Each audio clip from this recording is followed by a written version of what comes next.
With the recent passage of Proposition 36, California law enforcement is cracking down on retail theft by imposing felony charges on repeat offenders, even for stolen goods valued under $950. This measure marks a significant shift from prior legislation, which treated such thefts as misdemeanors regardless of offenders' criminal histories. Operation Ugly Sweater. The sweater stolen. Sacramento County Sheriff's deputies in the organized retail theft unit are undercover this week. We're watching two businesses Searching for shoplifters showing up in stores alongside paying shoppers buying gifts for the holidays. after the passage of Prop 36. We now have the ability, with two previous convictions, even if they're misdemeanor convictions, to be able to charge someone with a felony regardless of the dollar amount. Before Prop 36 went into place Wednesday, suspects arrested for stealing merchandise under $950 only faced a misdemeanor, and it didn't matter how many previous tickets they had. They didn't spend any time in jail and could keep on shoplifting. Suspects are very open about the fact that they know that theft in the state of California under $950 is a misdemeanor. They have no problem telling us, well, I didn't steal a felony amount.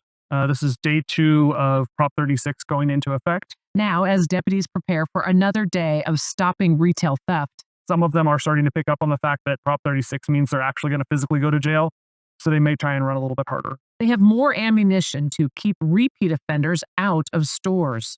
Definitely our officers are feeling more empowered. We're feeling like, we're not just, racking up another citation. Our officers feel like what they're doing matters and that they want to do the extra legwork to make sure that we get a good conviction. Have you been arrested for a citation, sir? Who's let me get a citation? Yes, they're all. Please. How many times? A few times.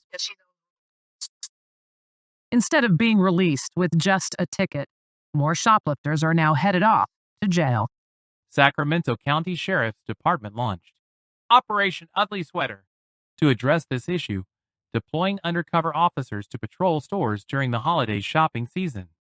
Sheriff's Deputy Andy Cater noted a palpable shift in law enforcement attitudes, stating, "Our officers feel like what they're doing matters now. We're no longer just handing out citations. We're holding people accountable." Under Proposition 36, individuals with 2 prior theft convictions can now face felony charges for shoplifting. This change is designed to deter organized retail theft and restore a sense of security for businesses and communities. Before the measure took effect, shoplifters often flaunted the $950 threshold. Suspects openly admitted they knew the law wouldn't land them in jail, Cater said. Now, officers report that offenders are beginning to recognize the seriousness of the revised penalties, leading to increased efforts to evade capture. Proposition 36 has reignited debates about California's approach to crime policy, with critics of previous leniency arguing that stricter consequences will better safeguard public safety. Law enforcement leaders, like Cater, hope the policy will reduce retail theft while sending a clear message to habitual offenders. For now, as undercover operations like Operation Ugly Sweater continue, the impact of Proposition 36 remains a focal point in California's evolving crime enforcement strategy.